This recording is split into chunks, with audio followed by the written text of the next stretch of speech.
The chains of servitude, the day the Karat ships blotted out the sky, was burned into Jiwoo's memory. She had been in her lab at Seoul National University when the sirens began. The alien vessels, with their strange, chitinous hulls that resembled nothing made by human hands, descended upon Earth's major cities simultaneously. Jiwoo remembered holding her breath as the news feeds showed Shanghai falling first, then Tokyo, New York, and finally Seoul. The Kirat moved with military precision, their insectoid forms scuttling through streets with weapons that didn't kill. They subdued. They wanted humans alive. They needed workers. "Keep moving," the overseer clicked, its mandibles twitching as it prodded Jiwoo with its shock staff. 6 months after the invasion, and she still wasn't used to the smell, a mixture of ammonia and something like rotting fruit. The research facility had once been a government building. Now it housed hundreds of human scientists forced to work on Karat technology. Jiwoo kept her head down, hands steady despite her exhaustion. 3 other Korean scientists worked at her station, their faces gaunt but determined. Old Choi had been a nuclear physicist before. Now he sorted components like a factory worker. Beside him, young Hyun had graduated top of his engineering class. Just weeks before the invasion, his hands shook constantly now. "I think they're making a mistake," Jiwoo whispered when the overseer moved to another section. "Look at how they've wired the neural interface. It's inefficient." "Shut up and work," hissed Sunmi, the biologist who'd lost her entire family during the Seoul occupation. "Do you want us all punished?"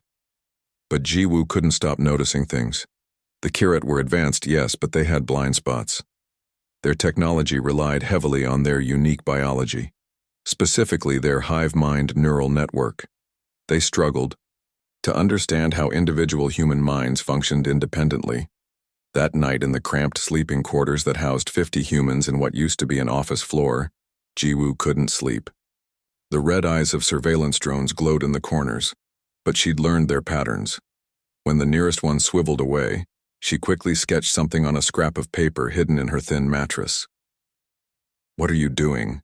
whispered Daejung, a former telecoms engineer from Busan. He'd lost an eye during his capture. "They think we're stupid," Jiwoo whispered back. "They think we're just hands to build their machines." "We are," he replied bitterly. "No, we're more than that, and they've made a critical error." She showed him the diagram she'd been working on for weeks. Notes on Kirat neural interface technology. Daejung's remaining eye widened. "You'll get us killed. Or maybe I'll find a way out." She tucked the paper away just as the drone turned back toward them. "Their whole command structure depends on their hive connection. What happens to an insect when you cut off its head?" The next morning brought news that made Jiwoo's blood run cold. The Kirat were selecting again, taking humans with specific skills to their mothership. No one ever returned from these selections. The massive alien who entered their work floor wasn't like the others. Its carapace bore elaborate markings, and smaller Kirat bobbed their antennae in deference. "That's a director," whispered Hyun. "High-ranking." The director moved slowly down the line of working humans, occasionally stopping to examine someone's work. When it reached Jiwoo, she forced herself to keep working, fighting the trembling in her hands. The alien leaned down, its compound eyes reflecting Jiwoo's pale face back at her in fragments. Its mandibles clicked rapidly in their language before the translator at its thorax spoke in flat, mechanical Korean. "This one shows precision, higher cognitive function." It turned to a subordinate. "Mark for advanced facility transfer." That night, as Jiwoo lay awake wondering if transfer meant death, she heard something unusual, a soft tapping from the air vent near her sleeping mat. When she investigated, a small piece of paper fell out. The message was simple: "Not alone, others watch, resist." 3 days later, Jiwoo was transferred to a high-security facility in what had once been the Blue House. Here, the work was more advanced. She was assigned to a team analyzing human brain patterns, supposedly to make better control devices. The Kirat wanted to understand why some humans resisted their control implants better than others. Jiwoo realized this was her chance. While appearing to help the aliens build better control systems, she was actually learning exactly how their neural technology worked, and more importantly, its weaknesses. In her third week at the new facility, she met him, an old janitor, who shuffled through the halls, ignored by the Kirat who saw such manual workers as beneath notice.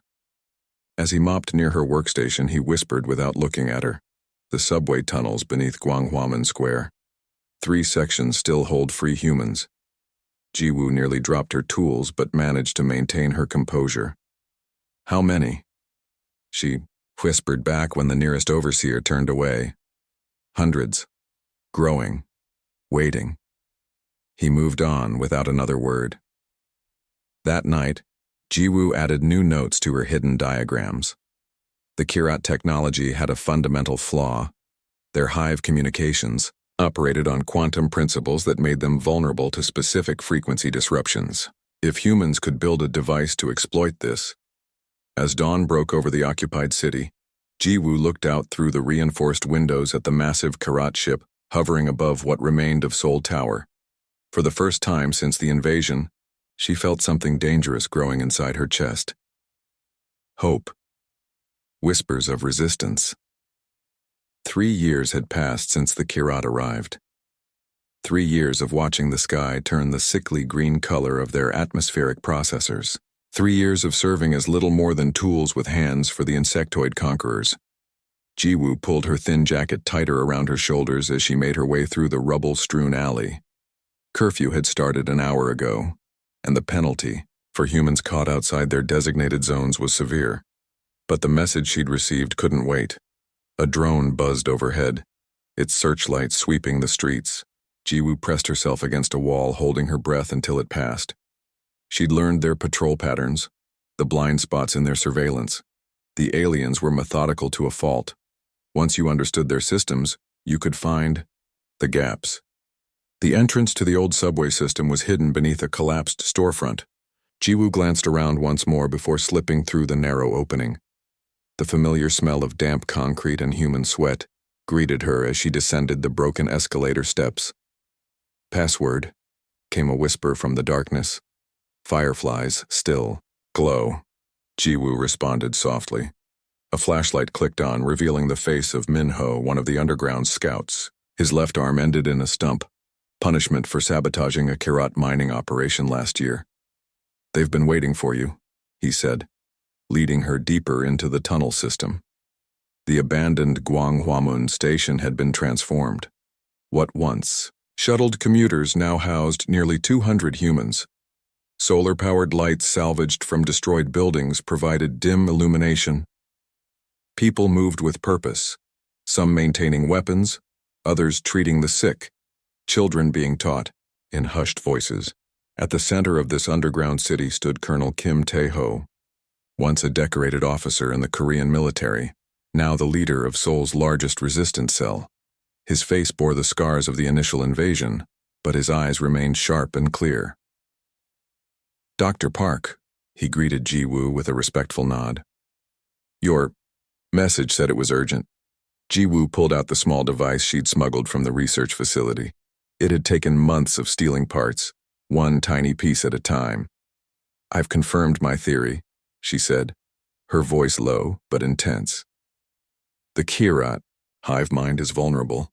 Their neural network operates on quantum entanglement principles, but with a fatal flaw." She activated the device. A small screen displayed wavelength patterns. Their brains operate on these frequencies. They're sensitive to disruption in ways ours aren't. I've tested it, small scale only, but it works. One of the overseers collapsed when I activated this near him. Taeho's eyes widened. "You took that risk?" "I made it look like an equipment malfunction. They don't suspect anything." She leaned closer. "Colonel, this isn't just a weapon. It's a key. If we can disrupt their hive communications on a larger scale, they'd be isolated." "Cut off from the collective," finished a new voice. Jiwoo turned to see an older man approach. Yujin had been a communication specialist before the invasion. Now he served as the Resistance's tech expert. "Exactly," Jiwoo nodded. "And I believe that would do more than just confuse them. I think it might actually hurt them. They're individual. Minds aren't designed to function alone. Tejo considered this. How large would the device need to be to affect an entire command center? That's why I'm here. I need help building a prototype. And I need access to parts I can't steal without raising suspicion. As they talked, a young woman rushed into the chamber. Colonel, we've made contact with Busan. This was news. The resistance, cells had been trying to establish reliable communication for months. How? Tejo demanded. Hangil figured it out, she said, gesturing to a young man who'd been a college student when the invasion began. He repurposed the Kirat's own transmission technology. Hangil stepped forward, awkward but proud. Their communication satellites are everywhere. I just borrowed some bandwidth, They're so focused on efficiency, they never notice small data packets if you time them right. Jiwoo felt a surge of excitement. If we can talk to Busan, we can talk to everyone, Tejo finished. Tokyo, Manila, Sydney, every resistance, cell on Earth. For the first time, Jiwoo allowed herself to imagine a coordinated global response. Humans fighting back not as scattered groups, but as a united force. That night, as teams worked on both the communication network and Jiwoo's disruptor prototype, a scout returned with troubling news. He'd infiltrated a worker transport and made it back with information from the coastal shipyards. They're building something big, he reported, showing crude drawings. Some kind of massive harvesting machines. I overheard guards talking. They're planning to start stripping entire regions. Regions of what? Someone asked. Everything. Minerals, plants, water, people. The scout's voice dropped. They're running out of resources in the current zones. They're expanding. This news cast a pall over the resistance hideout. They were running out of time. 2 days later, Jiwoo worked alongside Yujin to calibrate the prototype disruptor when Hangil burst into their workshop area. We did it. We reached North America. His eyes were wide with excitement. There's a massive resistance network operating out of the old NORAD complex. They've been developing weapons too, and get this, they've been studying Kirat biology. Yujin looked up sharply. Did they find weaknesses? Better than that. They found out why the Kirat came here specifically. Hangil lowered his voice. It's us. Humans. Something about our neural pathways. They're harvesting more than resources. They're studying our brains because we're different from any species they've encountered. Jiwoo's mind raced with the implications. That's why they keep us alive as workers when they could have automated everything. A test of the disruptor that evening proved promising. At minimum power, it affected mechanical systems using Kirat neural interfaces at a range of 50 meters. The resistance fighters watched in amazement as salvaged alien tech sputtered and died. Imagine this hitting their command centers, Tejo said quietly. Imagine their ships falling from the sky. For the first time in 3 years, the underground chamber filled with something that had become foreign to human voices. Laughter. As Jiwoo lay on her thin mattress that night, listening to the sounds of the resistance at work, she closed her eyes and allowed herself to remember the world before. Not to mourn it, but to fuel what came next. They had called humans slaves. Soon they would learn what humans really were. The silent weapon. The Kirat outpost stood at the edge of what used to be Incheon, its metal structures gleaming dully in the morning light. Jiwoo watched from her hiding spot among the ruins of an old warehouse, counting the guards, 4 perimeter sentries, following the same predictable pattern they always did. Are you sure this will work? Hansol whispered beside her. The engineer had spent the last 2 weeks helping her refine the quantum disruptor, his skilled hands building the casing that now housed their greatest hope. Jiwoo clutched the device tightly. It wasn't much to look at, a metal box roughly the size of a small backpack with an antenna array that folded out like a flower. It worked in all our tests, but this is the first field trial on actual Kirat, not just their technology. Behind them, 6 resistance fighters waited, armed with makeshift weapons and a few precious stolen Kirat stun rods. Colonel Tejo had insisted on coming personally for this mission. Too important, he'd said, to delegate. Remember, Ji-woo said quietly. When I activate it, we'll have maybe 5 minutes before their long-range communications detect the anomaly. We go in, confirm the effects, and get out. Taeho nodded. Everyone clear on the plan? No unnecessary risks. The team moved silently through the rubble. 3 years of living under Kirat rule had taught humans how to move without being seen. They reached the outer perimeter fence, and Hansol quickly attached a device to the sensor, Grid, another of his inventions that created a small dead zone in the security system. Now, he whispered. Ji-woo unfolded the antenna array and took a deep breath. This was it. Months of stolen moments, secret work, and dangerous risks, all coming down to whether her understanding of alien neurology was correct. She pressed the activation sequence. For a moment, nothing happened. The device hummed quietly, its indicators showing it was working, but the Kirat guards continued their patrol. It's not, Hansol began, but stopped mid-sentence. The nearest guard had frozen in place. Its limbs began to twitch erratically, and a high-pitched keening sound emanated from its breathing vents. Suddenly it dropped its weapon and clutched at its head, mandibles clicking frantically. All across the compound, the same scene repeated. Kirat workers and soldiers stumbled, fell, or simply stood trembling. None were moving with purpose anymore. None were communicating. It's working, Ji-woo whispered, unable to keep the awe from her voice. They're cut off from the hive mind. Taeho gave the signal, and the team moved quickly through the now disabled security gate. Up close, the effects were even more dramatic. Some Kirat had curled into fetal positions, their exoskeletons rattling. Others wandered aimlessly, bumping into walls and equipment. They're like insects that have had their antennae cut off, observed Yunseo, a former veterinarian who now served as the Resistance's medical expert. Completely disoriented, Ji-woo moved to the central command post, where the ranking Kirat officer lay twitching on the floor. Its compound eyes seemed unfocused, rotating independently of each other in a way she'd never seen before. Is it in pain? Asked Hansol. I think it's experiencing individual thought for the first time, Ji-woo said quietly. Imagine spending your entire existence connected to thousands of others, never alone in your own mind, and then suddenly, silence. They worked quickly, gathering what intelligence they could from the compound systems. Hansol downloaded technical specifications while others collected weapons and supplies. Ji-woo focused on the biological readings coming from the affected Kirat. 4 minutes, Taeho warned. Wrap it up. As they prepared to leave, the officer Kirat suddenly reached out and grabbed Ji-woo's ankle. She froze, heart pounding. The alien's mandibles moved, and to her shock, words came out, halting, distorted, but recognizable. What? You do to us?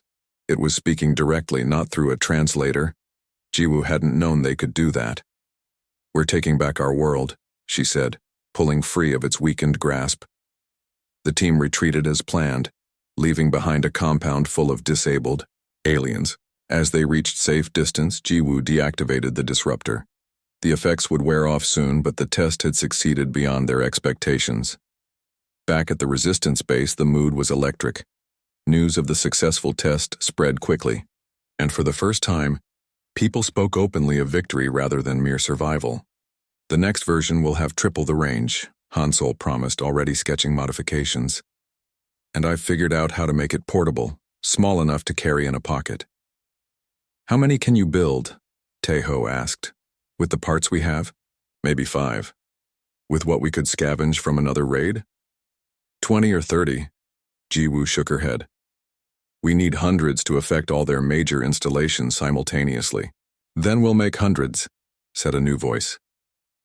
Ji-woo turned to see Sung-min, who had once manufactured electronics before the invasion. I still have contacts in other work camps. If we can smuggle the designs out. The planning continued late, into the night. The global resistance network hummed with the news. Cells in Tokyo reported similar successes with their own version of the disruptor, based on Ji-woo's designs. Groups in the American Midwest had begun targeting Kirat supply lines, emboldened by the new weapon. But their success didn't go unnoticed. 3. Days after the test, a massive Kirat command ship descended over Seoul. Workers were rounded up for inspection, security doubled at all facilities. Jiwoo, back at her assigned laboratory to avoid suspicion, watched through the windows as Special Operations Kirat, a subspecies with enhanced armor and weapons, patrolled the streets. "They know something happened," whispered Yoonji, another scientist in Jiwoo's lab. "I heard the overseers clicking about anomalies and communication disruptions." That afternoon, a high-ranking commander visited their facility. Unlike the others, this one moved with deliberate slowness, its compound eyes sweeping methodically over each human worker. When it reached Jiwoo's station, it paused longer than comfortable. "This unit observes efficiency decrease in Sector 7, its translator chirped. Explanation required. Jiwoo kept her face neutral, her hands steady on her work. "Power fluctuations in the main grid have affected our equipment calibration," she said, the lie coming easily after years of practice. "We have filed maintenance requests." The commander's antennae twitched. For a terrible moment, Jiwoo thought it somehow knew, could sense her deception, could smell her involvement in the attack. Then it moved on. That night, as she made her way back to the Resistance hideout through carefully memorized blind spots in the Kirat surveillance, Jiwoo realized the aliens had made another critical mistake. They still saw humans as simple workers, incapable of the sophisticated understanding needed to develop weapons against them.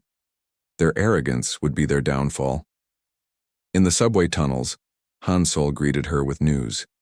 "We've made contact with 37 resistance cells worldwide.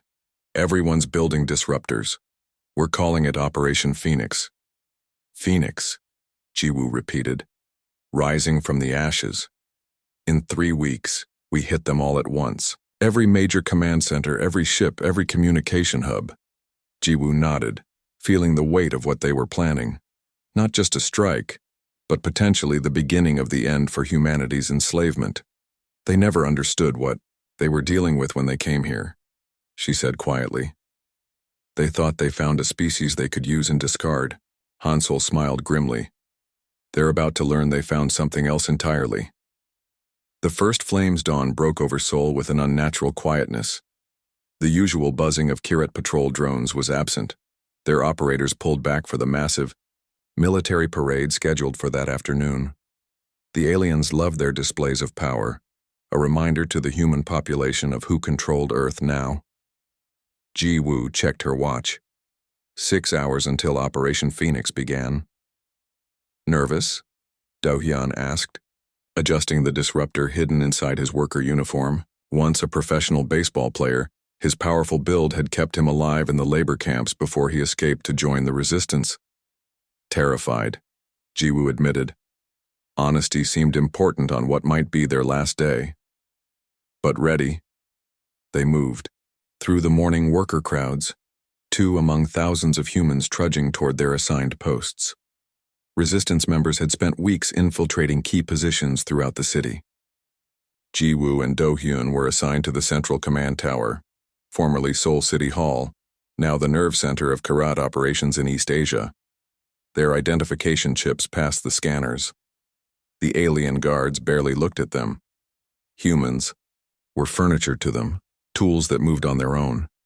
The last 3 weeks had been a frenzy of preparation, with disruptor components smuggled through sewers and tunnels, assembled in hidden rooms, and distributed to resistance fighters worldwide. "Security level increased," chittered an announcement over the speakers. "All workers report for scan." Jiwoo felt her heart skip. This wasn't part of the normal routine. "They suspect something," Do-hyun whispered as they were herded into a scanning line ahead. Humans were passing through a new type of scanner. One woman was pulled aside, guards chittering excitedly as they discovered something in her pocket. Jiwoo couldn't see what happened next as the woman was dragged away. "We need a diversion," Jiwoo said quietly. As if in answer, an explosion rocked the building from several floors below. Emergency klaxons wailed. In the chaos, Jiwoo and Do-hyun slipped down a maintenance corridor, bypassing the security checkpoint. That wasn't planned, Do-hyun said as they hurried toward their assigned position. Someone improvised. Ji-woo checked her communicator, a tiny device disguised as a medical implant. All teams still go. 4 hours and counting. They reached the environmental control section, where they'd been assigned maintenance duty the previous week. The room was deserted. The Kirat had rushed to deal with whatever explosion had occurred. Ji-woo quickly removed a ceiling panel and retrieved the larger disruptor they'd hidden there days earlier. Soul Team Alpha in position, she whispered into her communicator. Similar messages were coming in from across the city, across the country, across the world. For 3 years, humanity had been building toward this moment, finding each other in the darkness, sharing knowledge, preparing. At exactly noon, Colonel Taeho's voice came through every resistance communicator. Begin operation. Phoenix, Ji-woo activated the disruptor. The effect was immediate. From their position near a window, they could see Kirat in the courtyard below suddenly stumble, their coordinated movements dissolving into chaos. Some dropped to the ground, mandibles clicking frantically. Others began running in random directions. It's working, Do-hyun breathed. Throughout the building, the sounds of confusion spread. The lights flickered as Kirat technicians lost their connection to the hive mind. Emergency systems activated, then failed as no one remained capable of coordinating a response. Ji-woo's communicator lit up with reports from around the world. London Command Center neutralized. Sydney reporting success. New York resistance. Moving on primary targets. They moved carefully through the corridors, witnessing the collapse of the alien command structure firsthand. Kirat's soldiers wandered aimlessly or huddled in corners, their fearsome weapons forgotten.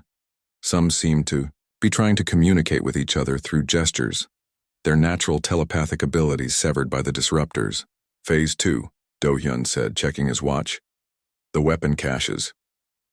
For months, resistance members had been sabotaging Kirat weapons, replacing critical components with counterfeits designed to fail. Now, as the aliens tried to defend themselves, they found their advanced technology betraying them. A squad of human fighters stormed the building, led by Colonel Taeho himself. They carried modified Kirat weapons, functioning ones that the resistance had secretly stockpiled.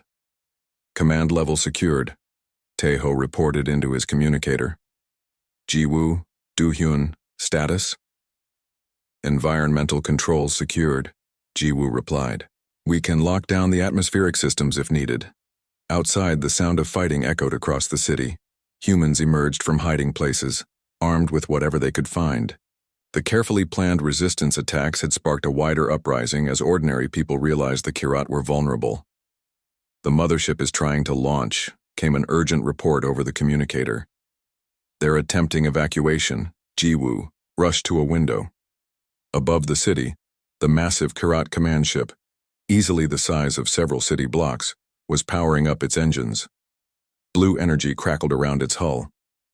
They can't escape, Do-hyun said fiercely. Not after everything they've done. They won't, Ji-woo assured him. Engineering Team Omega has been in place for months. Every ship has been compromised. As if on cue, the massive engines flared and then sputtered out. Secondary explosions rippled across the ship's hull as sabotaged systems failed catastrophically. The great vessel listed to one side, emergency stabilizers fighting a losing battle against gravity. All teams clear the impact zone, Taeho ordered through the communicator. Ship going down in sectors 4 through 7. They watched as the mothership, once a symbol of humanity's defeat, slowly descended in a controlled crash outside the city center, exactly where the resistance had planned for it to fall, in an already destroyed industrial zone. The armory is secured, reported another team. We have their weapons now. Ji-woo and Do-hyun made their way to the command center on the top floor. The room was in chaos, displays showing similar scenes unfolding worldwide. Kirat Command, centers falling, ships disabled, their once unstoppable army reduced to confused individuals without their hive mind connection. In the center of the room stood a large Kirat, its carapace adorned with the markings of high command. Unlike the others, it seemed to be maintaining some semblance of control, though its movements were jerky and uncoordinated. "You," it said when it saw Jiwoo, recognition somehow registering in its alien features. The worker, the scientist. Jiwoo approached cautiously, Do-hyun covering her with a captured weapon. "How?" the commander asked, its translator struggling to convey the complex emotions behind the simple word. "How could your kind do this? You are individual, separate, weak."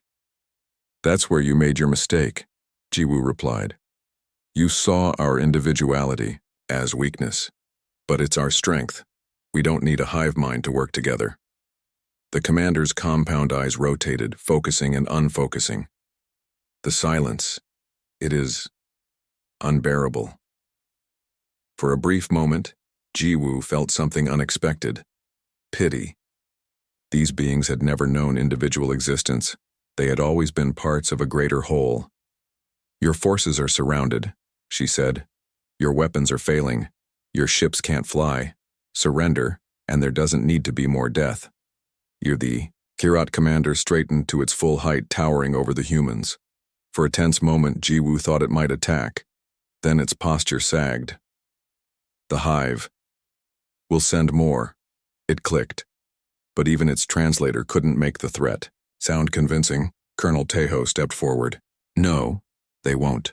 The quantum disruptors have been modified to send a signal through your faster-than-light communications. The disruption is spreading to your homeworld as we speak." The commander's antennae went still, a sign of shock Jiwoo had learned to recognize. Outside, cheers erupted as humans reclaimed their city street by street. Reports continued to flow in from around the world. Success after success. The carefully coordinated plan working even better than they had hoped. Standing in the command center of their former oppressors, watching the sun set on humanity's first day of renewed freedom, Jiwoo allowed herself to feel something she had almost forgotten. Victory. From the ashes. 1 month after Operation Phoenix, Jiwoo stood on the rooftop of the former Kirat Command Center, watching the sunrise over a changed Seoul. The alien structures were being dismantled piece by piece, their materials repurposed for rebuilding. Below, the streets hummed with activity, not the forced labor of before, but people working together to reclaim their world. Beautiful, isn't it? Colonel Taeho joined her at the railing, his face showing the fatigue of sleepless nights but also a quiet pride. New scars lined his left cheek from the final battle, yet he carried them like badges of honor. "I still can't quite believe it sometimes," Jiwoo admitted. "I wake up expecting to hear the drones outside my window." "Old habits," Taeho nodded. "They'll fade with time." A small aircraft flew overhead, one of the modified Kirat shuttles now piloted by humans. Engineers like Hansol had quickly mastered the alien technology, adapting it for Earth's recovery efforts. What had once been instruments of oppression now delivered medical supplies and food to regions still struggling after the liberation. "The delegation is arriving at noon," Taeho reminded her. "The last of the Kirat leadership wants to negotiate." Jiwoo felt a flutter of nervousness. "Do you think they'll actually surrender?" "They don't have much choice." Taeho's voice was matter of fact. "Their army is in chaos. Their ships are grounded. And according to our long-range communications, their homeworld is facing rebellions from a dozen other conquered species." The meeting was set for the grand hall that had once served as the Kirat governor's audience chamber. Representatives from human resistance groups worldwide had gathered, some in person, others joining via hastily established video links. Jiwoo sat beside Taeho at the main table, her quantum disruptor placed prominently before her, a reminder of humanity's new leverage. When the Kirat delegation entered, Jiwoo was struck by how different they seemed. Without their hive-mind connection, they moved with uncertainty, their once perfect coordination replaced by awkward individual motions. 5 of them, each bearing the elaborate markings of leadership caste, approached the table with visible reluctance. "We speak for the remaining Kirat forces on Earth," the lead alien announced through its translator. We offer knowledge, technology, resources, in exchange for mercy. Du Hyun, sitting across the table, leaned forward. The same offer. Our leaders made to you when your ships first arrived. The one you rejected before slaughtering our governments. The Kirat's antennae twitched, a gesture Jiwoo now recognized as discomfort. Circumstances have changed. Indeed they have, said the representative from the North American resistance, her voice hard. Your forces killed millions, enslaved billions. And now you expect mercy? The room grew tense. Jiwoo watched the humans around the table, seeing the struggle between rage and restraint play out on their faces. After everything they had suffered, the desire for vengeance was understandable. Taeho broke the silence. We aren't like you, he said simply. We won't execute your soldiers or work your people to death in camps. That's not who we are. He stood, addressing not just the Kirat, but everyone present. But understand this, your unconditional surrender is required. All Kirat weapons will be decommissioned. Your ships will remain grounded. Your technology will be studied and adapted for Earth's benefit, and your people will help rebuild what they destroyed. The lead Kirat's compound eyes rotated rapidly, a sign of internal conflict. Without the hive mind to guide its decisions, it struggled with the concept of individual choice. And if we refuse? It finally asked. Jiwoo placed her hand on the disruptor. Then we activate these devices permanently. Your people remain cut off from each other forever. Based on our observations, prolonged isolation is painful for your species. It wasn't a threat made lightly. Jiwoo had seen what happened to Kirat subjected to extended hive mind severance. The psychological damage was severe. Some had simply stopped functioning altogether. The Kirat delegation conferred among themselves, attempting to compensate for their lost telepathic abilities with crude hand gestures and clicks. Finally, the leader turned back. We surrender, it said simply. The terms were formally recorded and transmitted worldwide. As the Kirat delegation was escorted out, Jiwoo felt an odd mixture of emotions, relief, vindication, and something unexpected, responsibility. 2 weeks later, she stood in the captured mothership that now served as humanity's primary research facility. The vessel was enormous, its curved corridors designed for beings with a very different physiology than humans. Engineers and scientists moved purposefully through the ship, cataloging systems, studying technology centuries beyond Earth's previous capabilities. The faster-than-light drive is intact, Hansol reported excitedly, leading her through the engine room. We're already figuring out how it works. Do you realize what this means? We could reach other star systems within months, not centuries. Have you accessed their star charts? Jiwoo asked. Better than that. Hansol guided her to a massive holographic display. With a few commands on the alien interface, he brought up a three-dimensional map of the galaxy. Hundreds of stars glowed, with a red light.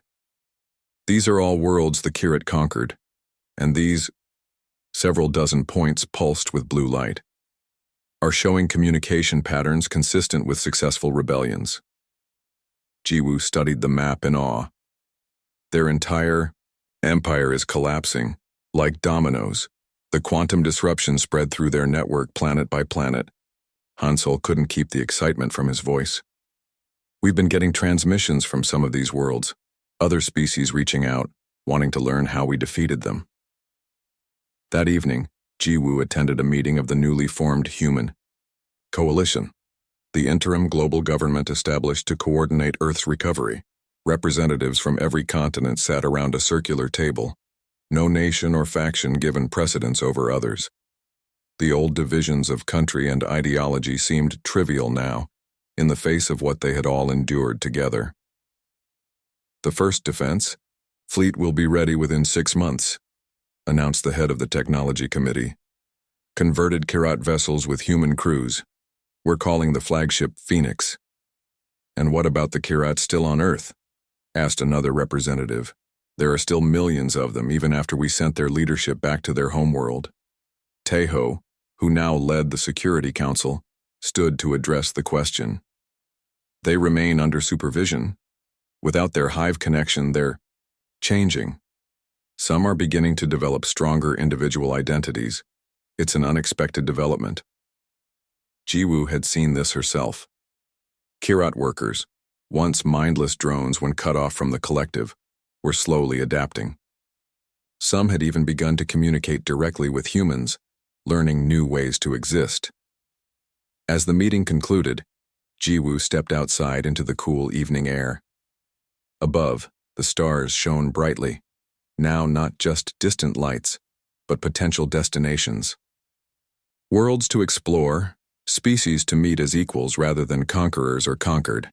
A communication device on her wrist chimed, a message from one of the research teams. They had decoded another portion of the Kirat database, revealing why Earth had been targeted specifically. Human neural patterns were unique among all species the Kirat had encountered. Our individuality combined with collective action represented something they had never seen before. They had come to study us, to understand how beings could be separate yet work together. They had seen it as a biological curiosity, never imagining it might be a strength. Jiwoo looked up at the night sky again, thinking of all the worlds out there where other beings had suffered under Kirat rule. Worlds now looking to Earth not as a conquered backwater, but as the spark that had ignited a galaxy-wide revolution. They had called us slaves. We had burned their armies to ash, and from those ashes, something new was rising, not just for humanity, but for all the stars now within our reach.